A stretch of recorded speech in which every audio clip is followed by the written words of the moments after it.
하나님 감사합니다. 무더운 날씨 속에서 오늘 우리가 기도할 수 있도록 특권 주시고 이 은혜 가운데 저희들 서게 하시니 너무 감사드립니다.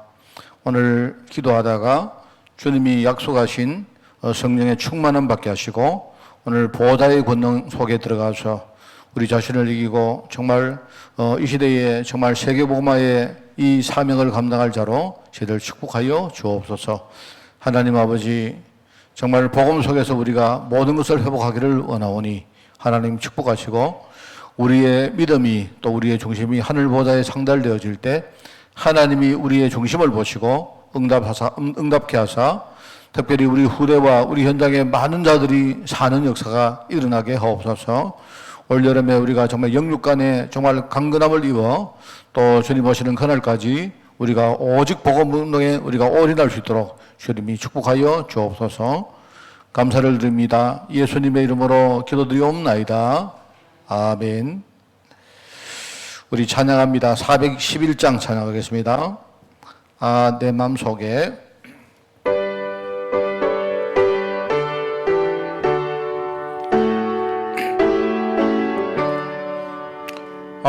내 맘속에 참된 평화 있네. 주 예수가 주신 평화. 시험 닥쳐와도 흔들리지 않아. 귀하여다 이 평안함. 주가 항상 계셔 내 맘속에. 주가 항상 계셔 기쁘다. 주 나의 맘에 계셔 위로하시네. 어찌 내가 주를 떠나 살까.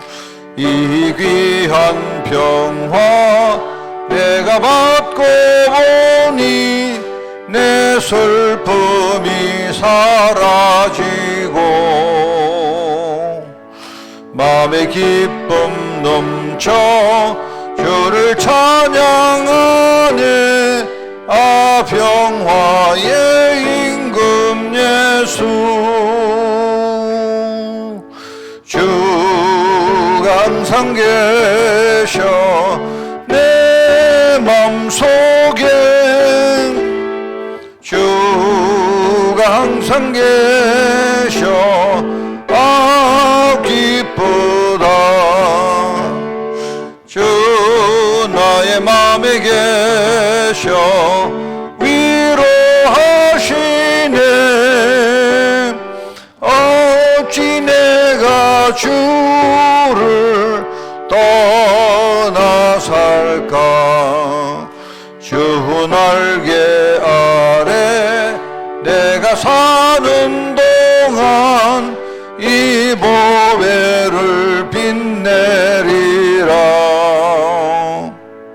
기쁜 그날이 와 주를 만나 뵐 때 그 평화 영원하리.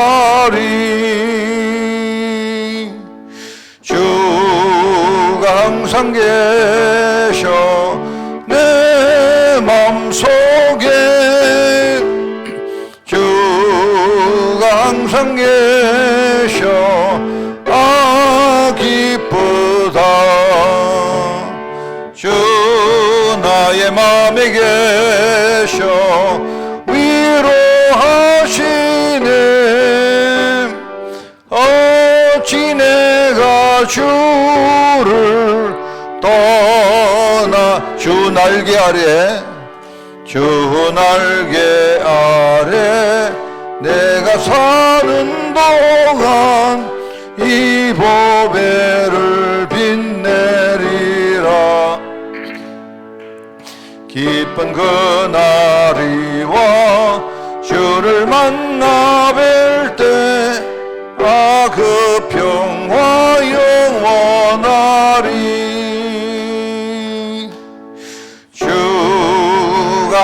항상 계셔 내 맘속에 주가 항상 계셔 기쁘다 주 나의 맘에 계셔 위로하시네 어찌 내가 주를 떠나설까. 할렐루야. 우리 하나님 말씀 봅니다. 사무엘상 17장을 보겠습니다. 17장. 사무엘상 17장 31절부터 보겠습니다. 31절부터 47절까지 말씀. 제가 진 성경으로 구약성경 436쪽에 말씀이 나옵니다. 사무엘상 17장 31절부터 47절 교독합니다. 어떤 사람이 다윗이 한 말을 듣고 그것을 사울에게 전하였으므로 사울이 다윗을 부른지라.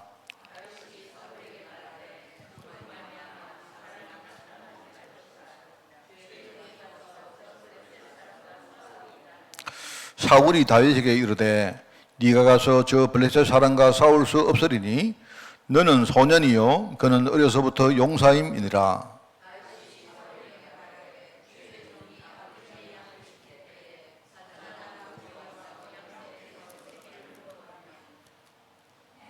내가 따라가서 그것을 치고 그 입에서 새끼를 건져내었고 그것이 일어나 나를 해하고자 하면 내가 그 수염을 잡고 그것을 쳐 죽였나이다.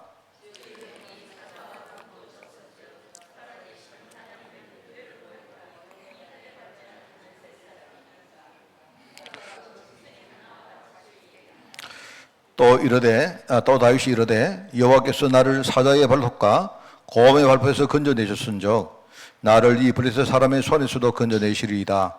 사울이 다윗에게 이르되 가라 여호와께서 너와 함께 계시기를 원하노라.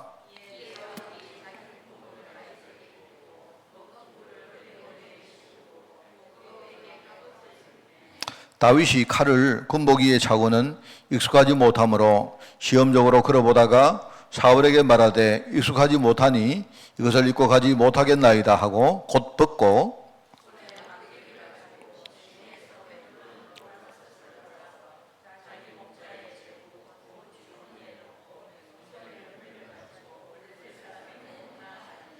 블레셋 사람이 방패든 사람을 앞세우고 다윗에게로 점점 가까이 나아가니라.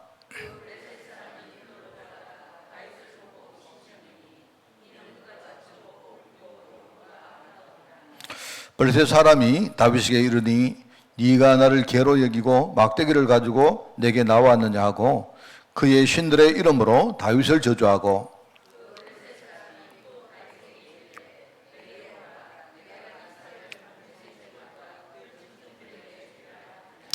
다윗이 블레셋 사람에게 이르되 너는 칼과 창과 단창으로 내게 나아오거니와 나는 만군의 여호와 이름 곧 네가 모욕하는 이스라엘 군대의 하나님의 이름으로 네게 나아가노라.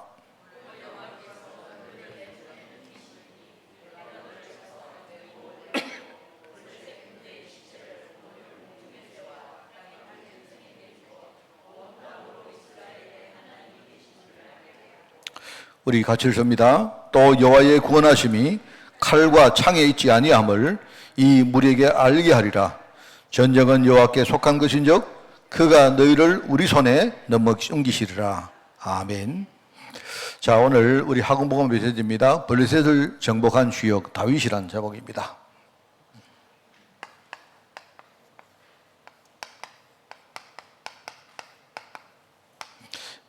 이 블레셋이 실제로 뭡니까? 득세를 하는 그 시대에 정말 복음 가지고 이를 정복한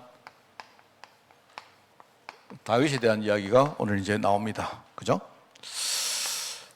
우리가 이제 성경을 여러분 읽으시면서 우리 하나님 역사의 배경을 한번 봐야 돼요.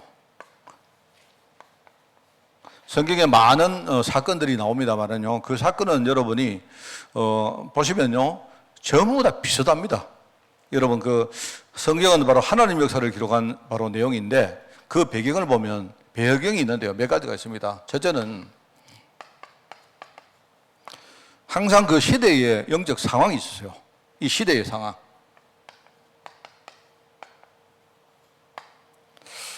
이 시대는 정말 뭡니까? 이 시대라는 말은 뭔 말이겠습니까?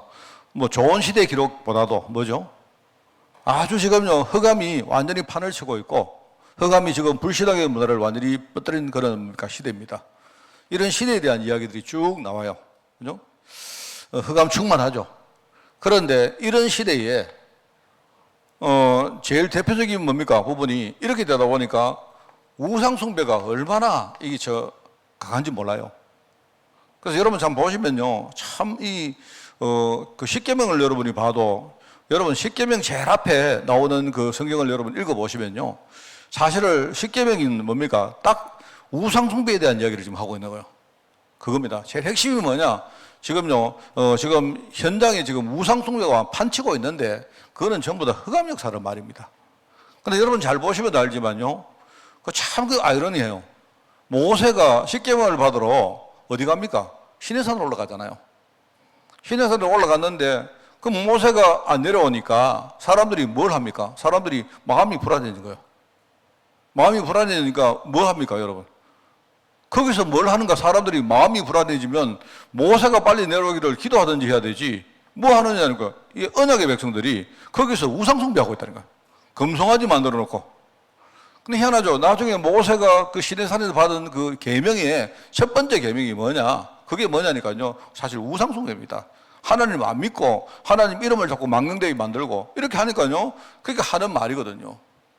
내가 볼 때는 그 뒤에 나오는 뭡니까? 그 뭐 부모를 공경하라 이 말은 일종의 뭡니까? 그 뒤에 따로 나오는 하나의 부속적인 그런 어떤 뭡니까? 조항이지. 핵심은 뭐냐? 불신앙에 빠진 그 시대를 말하고 있거든요. 그 희한하죠? 얼마나 그 참 대단합니까? 그 말씀을 받는데 밑에서는 이스라엘 백성들이, 그것도 이스라엘 백성들이 우상숭배하고 있다니까요. 참 희한하죠? 그래서 이게 어떻게 보면 하나님 역사의 가장 핵심적인 뭡니까? 단어가 우상숭배입니다. 그러면 이때에, 그러면 하나님이 선택한 백성들, 이 백성들의 상태는 어떠냐? 이 사람들이 하나님의 사명을 깨닫지 못하고 있는 거예요. 하나님이 이 시대를 정말 바꾸기 위해서 백성들을 불렀는데, 지금 말하면 이게 이제 교회겠죠, 교회. 그죠? 근데 이 교회가, 성도가 지금 하나님의 계획을 전혀 모르고 완전히 이거 뭡니까? 사명 놓치고 있는 이런 시대였습니다. 항상 그래요, 항상. 그런데 이때마다 하나님이요, 정말 소수지만요, 정말로 하나님의 정리한 역사를 감당할 사명자. 그러면 여기에 부름받은 이 사명자의 상태가 어떠냐? 이게 이제 답이거든요. 이게. 그 사실은요, 이게 이제 우리가 지금 사역을 합니다만은요, 지금 우리가 해야 될 사역의 핵심 키가 이겁니다. 제가 볼 때는요, 지금 시대도 이 시대하고 하나도 차이가 없어요. 그렇습니다. 사람들이 볼 때 지금은요, 경제적으로, 육신적으로는 굉장히 잘 사는 것처럼 보이지만, 내가 볼 때는 이제 한국교회의 위상도 이제는 더 이상 내가 볼 때는 땅에 떨어진 지 오래입니다, 오래고. 어떻게 보면 지금 한국교회가 이제 마지막으로 살려고 막 몸부림을 칩니다. 몸부림을 치는데, 그리고 몸부림을 치다 보니까 전부 뭐 하느냐? 전부 다 자기 교회, 자기 교단 존속밖에 생각 안 하는 겁니다, 지금. 그러니까 이때 이제 하나님이 여기 부른 일종의 우리 제자죠, 제자. 이 제자를 통해서 하나님이 하시는 역사를 그걸 가지고 우리가 하나님 역사라고 말하죠. 그 배경을 보면 똑같아요. 그래서 성경에 나오는 대표적인 몇 가지 우리가 이렇게 보시면 이제 하나님이 이렇게 하시는 역사의 방법이 뭐냐? 물론 방법이 많이 있습니다만은요. 그런데 이 전체적으로 뭡니까? 공통적으로 서로 통하는 방법이 뭐냐? 뭐겠습니까? 내가 볼 때는요. 언약 깨달은 사람 한 사람이 또 다른 뭡니까? 후대 제자 키우는 겁니다. 모세와 여호수아. 그러면 이 시대는 무슨 시대냐? 바로 애굽이란 말이 애굽이 완전히 뭡니까? 득세를 했던 시대였다. 말하면 애굽 불신앙 시대죠. 그래, 저희들, 여러분 세상에 가면 콜라보라는 말을 하죠, 콜라보. 콜라보는 뭐냐니까, 어떤 뭡니까, 뭔가 통하는 사람이 탁, 뭔가 이렇게 뭡니까, 조가 되어서, 팀이 되어서, 그죠? 뭔가 이렇게 하는 그걸 콜라보를 안 합니까? 그걸 하는데요, 모세가 딱, 나중에 여호수아와 딱 팀이 돼가지고, 이렇게 합니다. 그리고 대표적인 시대가 뭐냐, 두 번째는 사무엘과 다윗이 됩니다. 이때는 뭐냐니까 블레셋이라는 이 뭡니까 대적이 득세를 했던 시대였다. 늘 말하지만 이 블레셋이 뭐냐, 이건 한국말로 우리가 이 번역한 말이지만 지금 우리 말하는 팔레스타인이라는 게 바로 이게 팔레스타인이 블레셋입니다. 우리 한국 성경에 번역할 때 블레셋이라고 번역한 거예요. 그리고 대표적으로 뭡니까, 엘리야라는 사람이 나왔을 때, 엘리야, 그죠? 엘리야. 하나님이 엘리야와 엘리사, 이게 이제 아람이라는 그 뭡니까 민족이 득세를 했던 시대. 여러분 역사를 읽어보면 이 아람이 사실 대단해요. 사실은 이 아람은, 이 블레셋은 지금도 뭡니까 민족적으로 거기에 남아 있습니다. 있고요. 아람은 지금 아람이란 그 나라는 없지만 없는데, 지금 여러분 그 옛날 그 역사를 보면 이스라엘 백성들의 문화나 언어는 전부 다 뭡니까? 사실은 아람이 다 정복했어요. 그리고 우리 그 공부를 해보면요, 그런 이야기 나옵니다. 언어학에 원래 정통 히브리어는 지금은 없습니다. 죽어버리고 없어요. 완전히 사흘하죠, 사흘. 그죠? 옛날에 그 뭡니까? 옛날에 고대 때 썼던 히브리어는 없어지고, 사실은 아람이라는 이 나라가 쳐들어와서 아람어가 히브리 속에 들어와서 뭡니까? 지금 우리 사람들이 쓰고 있는 이 많은 히브리어는요, 아람화된 히브리어. 심지어 예수님 당시에도요, 예수님이 정통 히브리를 쓴 게 아니고 예수님이 아람어를 썼어요, 아람어. 그렇습니다. 그 정도로 뭡니까? 이제 이게 쳐들어와서 이스라엘의 그 뭡니까? 문화 속으로 들어와서 많은 영향을 주고 이제 그랬던 거예요. 그러니까 우리가 이제 보면요, 이 아람이, 그렇구나 싶지만 이 아람이라는 이 민족이 들어와서 뭡니까? 많은 것을 뭡니까? 이렇게 영향을 주고 했던 거예요. 그러니까 지금 우리 말로 하면 일본이 우리를 이렇게 뭡니까? 이렇게 우리를 식민지로 삼았을 아닙니까? 우리 40몇 년이죠. 40몇 년 동안 삼았는데 그 당시에 뭡니까? 이 일본 말이 우리나라 말로 들어와서 우리나라 말이 그냥 이상 일본 말 비슷하게 되어버린 거예요. 그거하고 똑같은 거예요. 그래서 우리 늘 말하자면 예수라는 말도 사실은 그 히브리 말이 아닙니다. 히브리 말고 정확하게 그 예수란 말 제가 배울 때는요, 그게 아람어 발음이요. 예수라고 부르는 게. 그 정도로 뭡니까? 이렇게 쳐들어왔던 이런 사람들이 뭔가 뭡니까? 완전히 이스라엘의 언어, 문화, 심지어는 신앙 이런 데 굉장히 많이 영향을 줘가지고 이렇게 뭡니까? 스며든가요. 근데 그때마다 하나님은 뭡니까? 한 사람이 또 다른 뭡니까? 후대 제자를 세우는 여기에 하나님이 제일 집중을 하셨던 겁니다. 그래서 저는 이거 보면서 제가 오늘 본문을 읽지만 제가 방금 생각이 들어요. 우리 후대들이 진짜 싸울 때 이런 고백을 할 수 있을까? 뭐 싸운다 안 싸운다 정도가 아니고요. 우리 후대들이 세상에 나와서 세상에 골리앗이라는 뭡니까? 그 거대한 세력이 있을 거 아닙니까? 그게 뭡니까? 직장에 들어갔든지 애들이 뭡니까? 어떤 만남 현장에 갔든지 뭐 이성을 교제를 하든지 뭘 하든지 간에 이런 뭡니까? 골리앗 같은 게 있거든요. 이때 과연 우리 아이들이 정말로요, 정말 뭐라고 아주 강한 뭔가를 가지고 눈에 빛을 내면서 정말 이런 고백할 수 있는 아이들이 과연 정말 제대로 있을까? 그런 생각이 드는 겁니다. 얼마나 이 말을 해도, 그죠? 뭡니까? 이거 뭐 자신감이 완전 넘치는 거 아닙니까? 자신감이, 사울왕이 뭐라 하죠? 너는 너무 어리니까 너는 지금 나가면 안 되겠다. 네가 어떻게 골리앗을 이기겠느냐? 하니까 뭡니까? 딱 뭐라고 말하죠? 나는 어릴 때부터 내가 뭡니까? 양을 쳤는데 나는 양을 한 마리도 잃어버리지 않고 어떤 뭡니까? 대적과 어떤 짐승이 쳐들어와도 내가 다 이겨냈습니다. 이렇게 말할 수 있는 뭡니까? 후대들 있겠습니까? 그래서 내가 볼 때는 솔직히 그런 생각이 드는 거예요. 지금요, 뭐 약간 우리 교회가 부흥하고 이런 게 문제가 아니고요. 한 명이라도 오니까 세상 현장에 나가서 이렇게 뭐랄까 막 아주 강단 있고 아주 뭡니까 딱 세상을 휘어잡을 만한 좀 이런 렘넌트 후대 키울 수 있느냐? 나는 그게 우리 사역의 목표라고 생각합니다. 그래 참 이게 참 잘 쉽지는 않아요. 쉽지는 않는데 그래도 우리가 낙심하면 안 되겠죠. 우리 교회 안에 있는 아이들 중에서라도 뭐 아니면 우리 지금요 막 이렇게 태어나는 아이들이라도 뭔가 얘들이 미래에 어디 현장에 나가서 뭘 할 때마다 좀 이렇게 강단 있게 하고 분명하게 하고 뭐 좀 시시하게 그래 하는 거 말고요. 그렇게 돼야 되겠습니까? 저는 그 생각이 나요. 그래서 참 옛날에 제가 그런 생각이 듭니다. 우리 그 아이들 데리고 요 해외를 데리고 제가 좀 나갔을 때가 있지 않습니까? 우리 비전 트립이라고 해가지고 그때 생각했는데 그때는 내가 이제 이런 마음이 있었습니다. 제가 시골에 우리 교회 와 보니까 너무 이 어떤 그 글로벌 스탠다드 같은 데 대해서 세상에 대해서 너무 우리가 좀 모르기도 하고, 그죠? 또 이제 우리 시골적이고 하다 보니까 사람들이 우리 현실, 뭐 우리의 또 환경이나 또 우리의 신앙 문명의 이런 수준에 너무 묶여 있는 것 같아요. 그런 의미에서 제가 애들을 뭐 해줄 수 있는 게 없으니까 그냥 데리고 이렇게 이렇게 나가보고 이래가지고 이제 몇몇 아이들을 뭐 유럽이나 데려가 보니까 효과가 있더라고요. 제가 볼 때. 효과가 있는데 어린 아이들 같은 경우는 유럽을 데리고 갈 수가 없고 힘이 드니까 하다못해 요 근처 일본이나 이런 데라도 좀 데리고 가자. 그때 제가 늘 했던 말이 있습니다. 우리 아이들은 내가 기도할 때 이랬어요.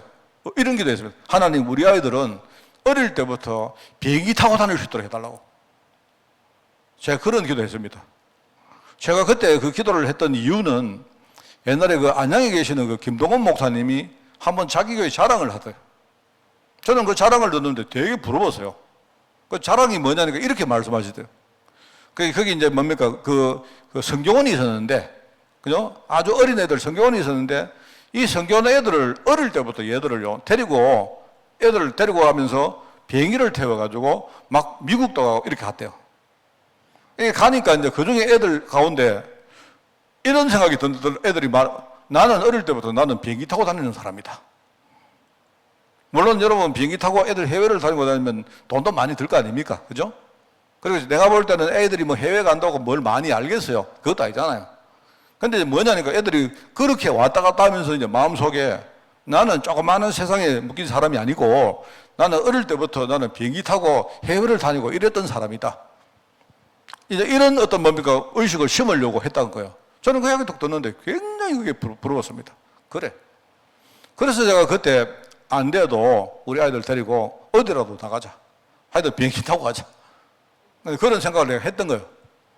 그래서 애들에게 이제 그렇게 하는데 저는 솔직히 처음에는 내 마음속에 어떻게 있었느냐. 어른들이 과연 우리가 해외를 나가는데 돈도 많이 들지 않습니까? 그죠?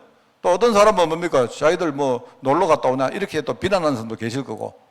근데 그게 안 그래요. 애들이 한 번 가고 두 번 가고 해보니까 애들 생각이 많이 바뀌더라고요. 물론 그것이 지속적으로 우리가 잘 안 된 면이 있습니다만은요. 제가 그런 생각을 들면서 그때 이제 사실 우리가 코로나 생기기 전에는요. 그래도 꾸준히 우리가 이렇게 뭔가를 했지 않습니까?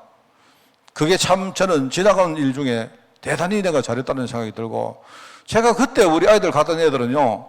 어떻게 다니는가? 애들이 겁이 없어요. 우리 보면요. 예림이라든지 다은이들 이런 애들을 그때 따라하는 애들은요. 애들이 설 커가지고는요. 어디 가도 애들이 뭡니까? 자기들이 어디 뭡니까? 이게 뭐가 가서 자기들이 리더를 하지. 이래 하더라고요. 내가 볼 때. 물론 그것이 다가 아닙니다만은요. 그래서 저는 생각할 때 세상 현장에 나가서 저희 다윗처럼 정말로 이런 친구들을 우리가 키워야 되겠다 하는 생각이 들고요. 그걸 하기 위해서는 결국은 뭐냐? 바로 여호수아를 만든 모세. 그 다음에 뭡니까? 다윗을 세운 사무엘. 이 사무엘 같은 사람은요. 얼마나 많은 뭡니까? 눈물도 흘리고 실패도 맛보고 했겠습니까? 그런데 이런 것들이 고스란히 후대에게 전달되어서 결국 그게 후대가 성장하는 일종의 양분이 되는 것 같아요. 그래서 그걸 여러분이 생각하면서 오늘 블레셋을 정복한 주역 다윗 이야기를 듣는 겁니다. 그래서 우리 잘 알죠? 첫 번째, 다윗의 어린 시절.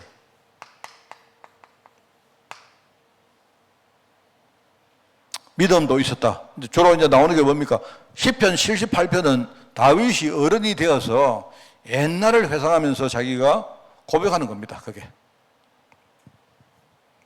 바로 시편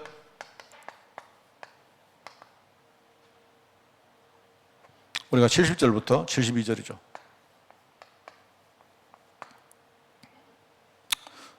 저는 참 그런 생각이 듭니다. 저는 사실 제가 말씀드리면 지금요, 제가 귀가 굉장히 안 좋습니다. 귀가 잘 안 들립니다. 실제로 여러분 하는 말 제가 잘 못 알아들을 때가 많아요.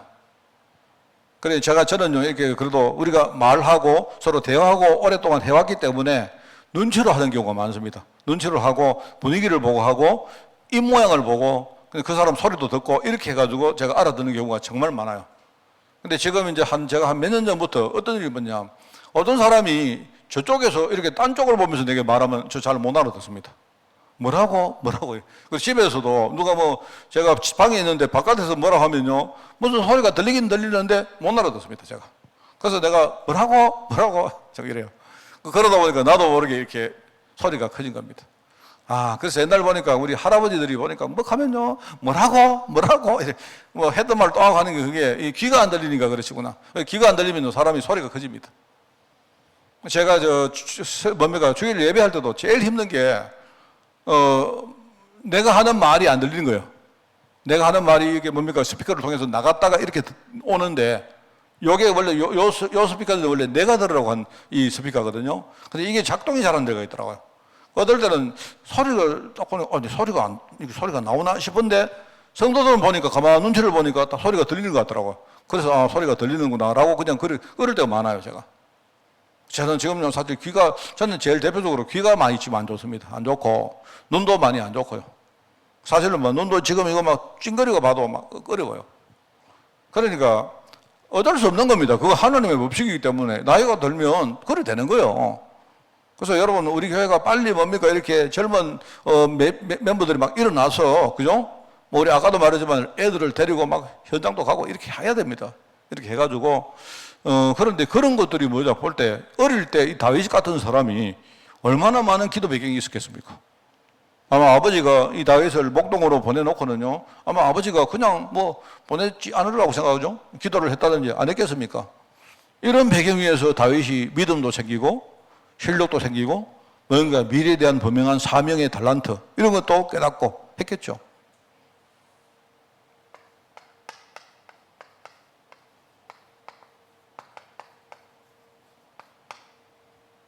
오늘 청소년 시절에 많은 이 다윗이 이때 이때 많은 경험들을 합니다. 내가 볼 때 조금 안 좋은 경험을 해보는 거 좋아요. 우리 아이들 다만 우리가 기도해야 될 게 너무 사람들이 너무 안 좋은 기억을 하다가 상처를 너무 받고 그 신앙에 떠난다든지 이렇게 하는 게 걱정이지만, 그렇지 않다면요, 애들이 어릴 때 좀 안 좋은 것도 보고 해야 됩니다. 그 좋아요. 그래서 제가 이야기합니다. 그래서 애들 현장에 나가서 그런 경험을 하기 전에 애들에게 복음을 가르쳐야 된다. 그래야 아이들이요, 복음의 눈, 언약의 눈을 가지고 사건을 보니까 다른 해석이 나오는 거 아닙니까? 사무엘상에 보면요, 16장에 뭐가 나오죠? 그게 이 당시에 이 사무엘상 16장 1절에서 30절은 뭡니까? 어릴 때 이제 다윗이 기름 부음 받는 것이죠. 그죠? 어릴 때 이 사람이 어릴 때 왕으로 시험 받았습니다. 왕으로 시험 받고는요, 사무엘상 16장 23절에 보니까 그거 뭐냐니까요, 이 사울이 완전히 악령 들려가지고 막 지금 헤매고 있는 거예요. 누가요? 왕이 그러고 있다니까, 왕이. 그런데 다윗이 수금을 타는데 하나님이 얼마나 은혜를 줬는지, 다윗이 수금을 탈 때마다 지금 사울 왕을 잡고 있는 악령이 떠나가는 것이 일어나죠. 내가 볼 때 이런 것들을 다윗이 충분히 많이 체험을 했다. 참 잘한 것 같아요. 그리고 오늘 사무엘상 17장에 보니까 여기는요, 지금 단순히 한 사람이 악령 들린 정도가 아니고 블레셋이 쳐들어와서 이스라엘 백성들에게 완전히 지금 모욕을 하는데도 아무도 제대로요, 이 대응을 못 합니다. 지금 골리앗에게. 이걸 이 사람이 청소년 시절 때 실제로 체험했다.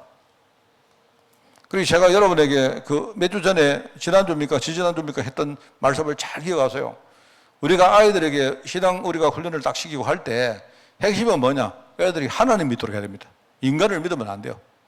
그래, 하나님을 딱 믿게 만드는데, 근데 문제는요, 하나님이 그렇게 부족한 인간을 통해서 이 신앙 교육을 하나님이 하기 때문에 애들이 어릴 때부터 딱 복음을 제대로 이해해버리면요, 사람을 봐도, 사건을 봐도, 어떤 경험을 해도 애들은요, 다르게 판단합니다. 복음 가진 사람은요, 다른 게 보여요. 이 우리가 복음 잘 모르니까 자꾸 뭡니까? 문제가 되지. 그렇지 않습니까? 저는 내가 볼 때 어른들이 지금요, 보면 어른들은 어쩔 수가 없는 것 같아요. 어른들은요, 시간이 지나면 많이 변질되고, 근데 그렇습니다. 근데 그런 것들 아이들은요, 그것조차도 애들이 복음 가지고 딱 해석할 수 있도록 만들어줘야 된다. 이렇게 하고, 그렇게 하면서 뭡니까? 그렇게 애들이 딱 되어지면 부족한 사람, 부족한 부모, 부족한 목사님이 하는 그 기도가요, 그게 나중에 애들에게 엄청난 축복의 배경돼요. 이런 것들을 아이들을 알게 해줘야 된다. 그렇기 때문에 이 사람이 나중에 이제 예컨대 장년이죠, 장년. 청년이라고. 청년이라도 좋겠습니다. 이 사람은, 이 다윗은 항상 뭡니까? 항상 자기의 삶 가운데 하나님이 함께 계신. 여호와는 나의 목자시다. 여호와는 나의 방패시다. 여호와는 자기의 산성이시다. 항상 말하잖아. 자기가 사망의 엄청난 골짜기 가도 자기가 해를 두려워하지 않는다. 그죠?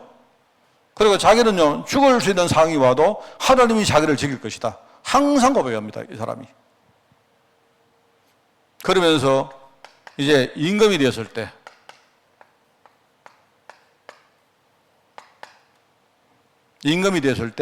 이 사람은 뭐 합니까? 정말로 그 시대에 하나님이 원하시는 사명을 딱 감당하죠. 그게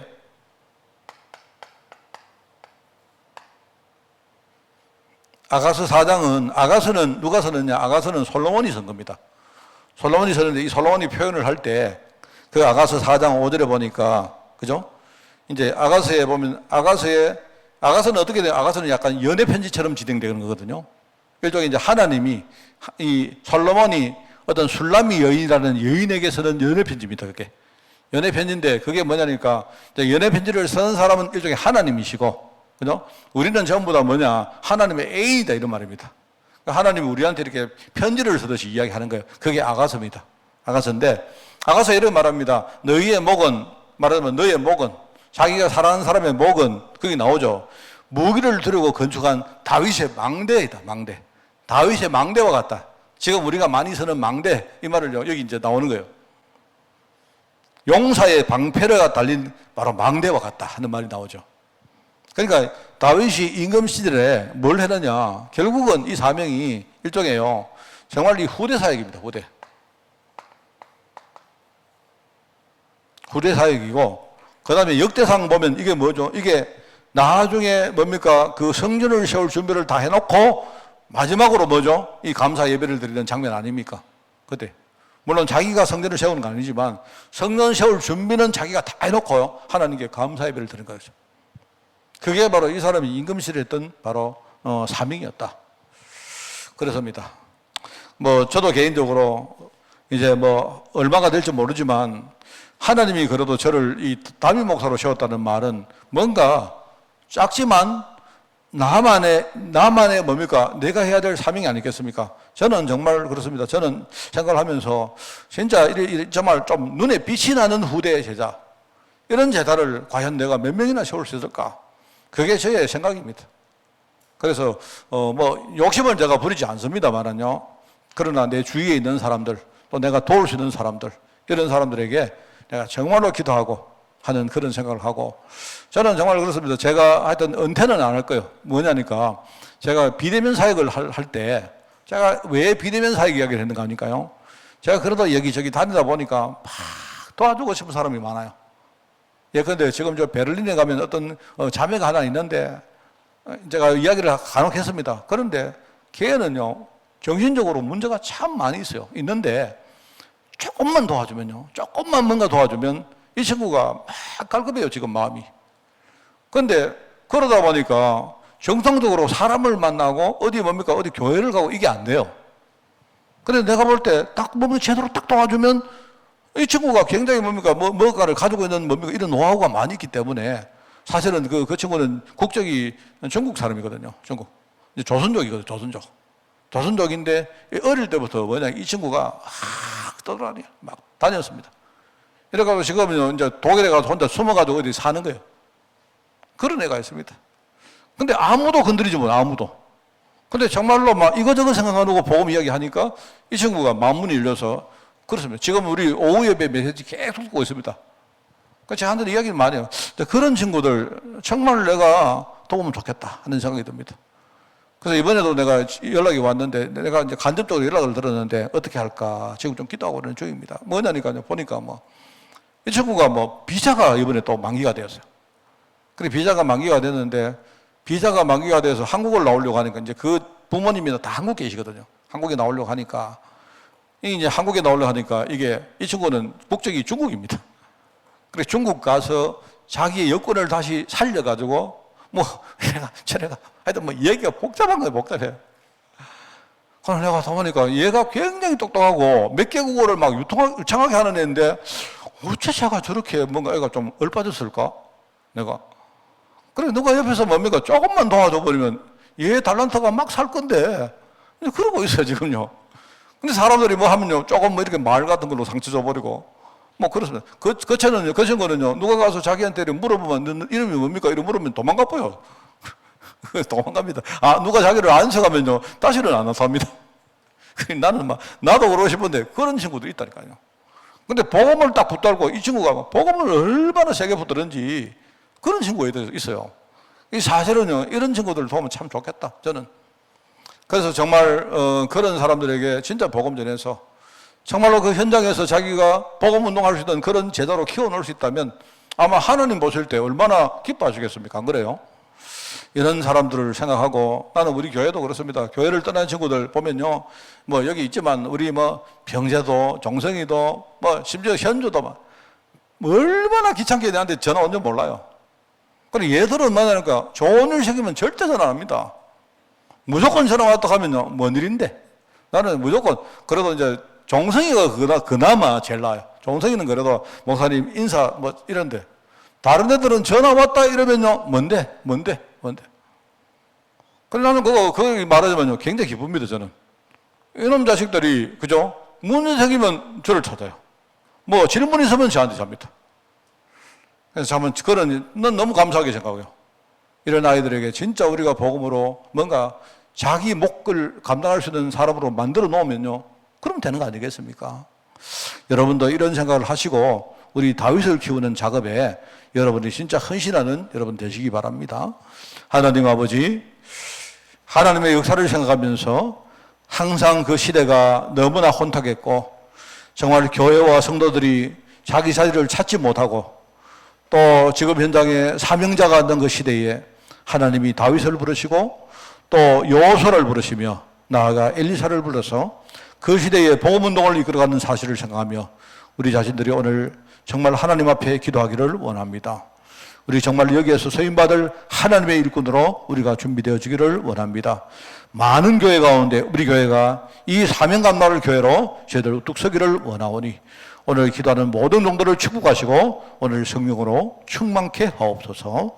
감사를 드립니다. 예수님의 이름으로 기도드리옵나이다. 아멘.